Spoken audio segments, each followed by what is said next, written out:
ఇప్పుడు మీరు ఇన్నేళ్ల బట్టి రిజర్వేషన్స్ అనుభవించారు కదా, అనుభవిస్తూనే ఉన్నారు కదా, ఏం సాధించారు? అంటే మీరు చాలానే సాధించుంటారు ఖచ్చితంగా, జీరో అని అయితే చెప్పవద్దు. మేము ఇన్ని సంవత్సరాలు రిజర్వేషన్లు తీసుకొని మేమేం బాగుపడ్డాం? మేము సాధించడం అంటారు కదా మీరు, ఏం సాధించాం? కొద్దిగా చదువుకున్నాం కావచ్చు, అంతకని అసలు నేను ఏం సాధించినాం మేము చెప్పు? ఉద్యోగాలు కొద్ది మేర ఉద్యోగాలు రావచ్చు, అంతకన్నా ఎక్కువ ఏం సాధించినాం మేము? నేను అందుకే ఏమంటున్నా, ప్రతిసారి మీరు రిజర్వేషన్లు పడి ఏడ్చుడికి బంద్ చేయరు. ఈ రిజర్వేషన్ మొత్తం మీకే చేస్తాం, మాకు రిజర్వేషన్లు వద్దు, గుర్తుపెట్టుకోండి. రిజర్వేషన్లు మాకు వద్దు. పారిశుద్ధ కార్మికుని పార్లమెంటుకు పంపండి, దళితుల మీద ఆదివాసుల మీద దాడులు ఆపండి, సుప్రీంకోర్టు హైకోర్టు న్యాయమూర్తుల మావల్లో పెట్టుండి. చెప్పు, అంటే మెరిట్ ఉంటే ఆటోమేటిక్గా అక్కడ మీరు ఉంటారు. సుప్రీంకోర్టు న్యాయమూర్తులలో మెరిట్ ఎక్కడ? 70 సంవత్సరాలు అయితే ఒక్కడు మెరిట్ లేడా? దళితుడు ఆదివాసుడు మెరిట్ లేడా? ఎట్లాది? అంటే ఎందుకు న్యాయమూర్తి కొలీజియం పద్ధతి ద్వారా న్యాయమూర్తి వాళ్ళ న్యాయమూర్తులు వాళ్ళే అనుకుంటారు. అలా మావాడిని ఎవడు రానిస్తున్నాడు?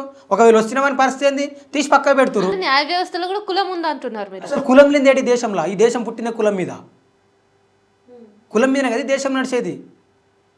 న్యాయ వ్యవస్థ మొత్తం వాళ్ళ చేతుల్లోనే ఉంది. చెప్పండి, ప్రపంచంలో ఎక్కడన్నా పారిశుద్ధ పని చేసేటోడు ఎవరు చచ్చిపోడు. ఈ దేశం 48% పారిశుద్ధ కార్మికులు చస్తారు. పారిశుద్ధ కార్మికులు ఎవరు? దళితులు గారా? కింది వర్గాల వారు కాదా? అరే 1000 సంవత్సరాల నుంచి వీళ్ళు పారిశుద్ధ పని ఎందుకు చేయాలి? మీరు పారిశుద్ధ పని చేయరా? మరి రిజర్వేషన్లు ఎత్తేస్తాం, పారిశుద్ధ పని చేయండి. సో ఇప్పుడు మీరు అగ్రవర్ణాల వాళ్ళకి ఛాలెంజ్ చేస్తున్నాం.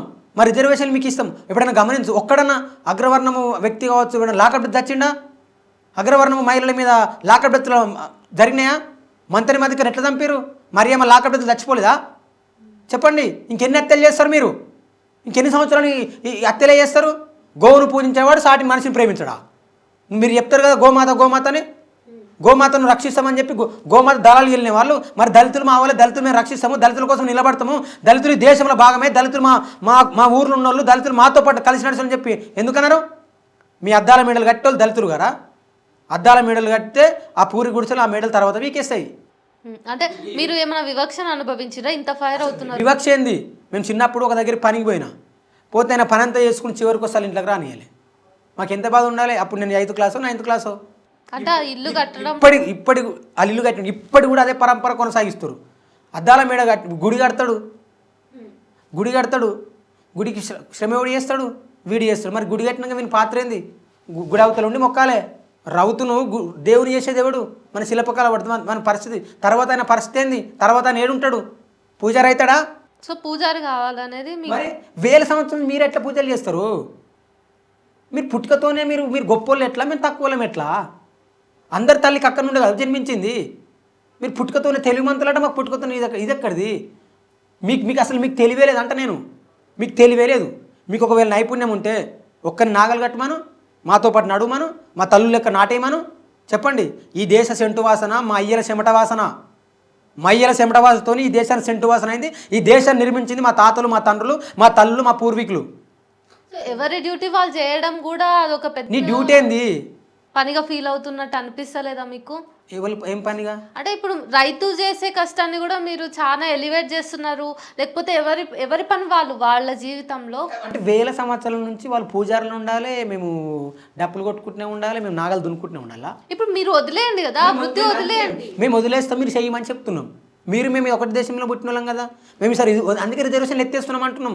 రిజర్వేషన్లు మాకు వద్దా అంటున్నాము. రిజర్వేషన్లు మీరే తీసుకోరు, మీ దగ్గర ఉన్న సంపద మాకు ఇరి, అప్పుడు మాట్లాడదాం. సవాల్ విసురుతున్నా నేను. ఈ దేశంలో రిజర్వేషన్లు పూర్తిగా మా దళితులు, మేము ఆదివాసులు, మేము అందరం ఇచ్చిపెడుతున్నాం. మీరు మీ సంపద ఇచ్చిపెడతారా? ఎంత ఘోరం చెప్పు. రేవంత్ రెడ్డికి 5 ఎకరాల భూమి ఉందంట, కేసీఆర్ కూడా 5 ఎకరాల భూమి ఉంది. అలా ఎంత పేదోళ్ళు ఈ దేశంలో? 2% ఉన్న జనాభా ఉన్న దగ్గర 80% భూములు ఉంటాయి. మెజార్టీ పీపుల్ దగ్గర ఏముంది? సత్య శ్మశానాలకు జాగాలు లేవు. 80% ఉన్న జనం దగ్గర ఏముంది? కంట్రోల్ బియ్యం, బతుకమ్మ చీరలు తప్ప మన్ను కూడా లేవు. జీడీ పెరిగిందని మాట్లాడే నరేంద్ర మోడీ మరి ఉపాధి కూలీల రేట్లు ఎందుకు వేస్తలేవు? వాళ్ళు రోజుకి ఎంత? 200. నువ్వు పెంచిన నూనె ప్యాకెట్ ధర ఎంత? 180 రూపాయలు. ఒక నూనె ప్యాకెట్ ఎన్ని రోజులు వస్తుంది? వాళ్ళ ఇంట్లో 4 వ్యక్తులు ఉంటే నూనె ప్యాకెట్ ఎన్ని రోజులు వస్తుంది? కానీ అందరూ మోదీ మంత్రమే చెప్పిస్తున్నారు కదా. దళితుల కాడ నుంచి ప్రతి ఒక్కరు దేశం మొత్తం మోదీ ఉన్నందుకే మేము ఈ రోజు చల్లగా బతుకుతున్నాం. అందుకే మనసులు మా వాళ్ళు, మా మెదడులు మొత్తం వాళ్ళయి. మా మెదడు మా చేతులు లేదు కదా. మనిషిని కంట్రోల్ చేసేది మెదడే. ఆ మెదడే వాళ్ళ చేతుల్లోకి వెళ్ళిపోయింది. మరి ఎట్లా కంట్రోల్ అవుతారు? ఒక్క ఉదాహరణ చెప్తా. ఒక చీమ చచ్చిపోతే చీమలను వచ్చి ఆ చీమను గుంజుకొని పోతాయి.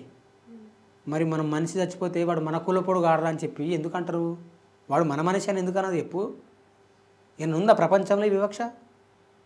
నల్లోళ్ళు అన్న అందరు సమానంగా గుర్రు, నల్ల జాతీయులు మొత్తం సమానమే. కానీ దేశంలో సమానంగా ఏవైనా 2 కులాలు ఉన్నాయా? ఇది ఎవడు పెట్టిండు? ఒక కులం ఇంకో కులాన్ని ఎందుకు ప్రేమించది? ఒక కులం ఇంకో కులాన్ని ఇంకెన్ని రోజులు ద్వేషించుకోవాలి? ఆ ద్వేషాన్ని పెంచిపోసింది ఎవడు? ద్వేషాన్ని మీరే కల్పిస్తున్నారు అని చెప్పేసి కింద కామెంట్స్ వస్తాయి. ఎందుకంటే మీరు చెప్తున్నవి ఎట్లున్నాయంటే మీరు ప్రొవోక్ చేస్తున్నారు, అగ్రవర్ణాల మీదకి ఉసిగొల్పుతున్నారు దళితులను అన్నట్టుగా ఉంది. నేను దళితులను ఉసిగొలిపినని మీరు అనుకుంటారు, వాళ్ళు అనుకుంటారు, నాకు తెలియదు. ఉసిగొలుపుతలేను, ఉన్నది చెప్తున్నా నేను. అది ఉసిగొలుపుడు అన్నాడు, ఉన్నది చెప్పినాడు ఊళ్ళో అంటారు కదా. నేను ఇది ఉన్నది చెప్తున్నా. వాస్తవవాది లోక విరోధి, నిజాలు ఒప్పుకోరు కదా. అసలు నిజాన్ని ఎప్పుడు బ్రాహ్మణిజం ఒప్పుకుంది? నిజం ఒప్పుకుంటుందా? జ్ఞానాన్ని అంగీకరించిందా? శంభుకు నుంచి నేటి వరకు ఏమన్నా జ్ఞానవంతుని ఒప్పుకుంటారా? ఏకలవుడు కావచ్చు, ఎవరైనా కానీ. అంబేద్కర్ని ఒప్పుకురా?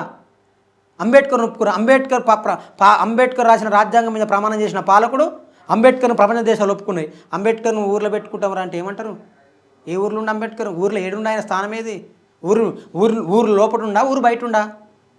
ఏడుండి అంబేద్కర్? ఊరు బయట ఉంచారు. మరి అరే మీరు ప్రపంచం మొత్తం అంబేద్కర్ గొప్పవాడు, అంబేద్కర్ ప్రపంచంలో తెలుగు కలవడం మాట్లాడేటోళ్ళు, మరి అంబేద్కర్ని ఎందుకు ఒప్పుకుంటలేరు మీరు? ఎందుకు ఒప్పుకుంటలే? అంబేద్కర్ని రాజ్యాంగ నిర్మాతగా గౌరవిస్తుంది కదా దేశం. గౌరవించినోడు అంబేద్కర్ ఏడబెట్టుకోవాలనేది, అంబేద్కర్ గీ జాగాలు పెట్టుకోదు, అంబేద్కర్ గా జాగాలు పెట్టుకోని చెప్తారు.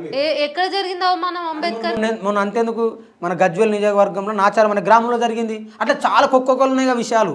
అంబేద్కర్ పెట్టుకోవడానికి పర్మిషన్ అట్టుకుంటారా? అసలు ఈ దేశంలో గాంధీ కంటే గొప్పవాడు అంబేద్కర్.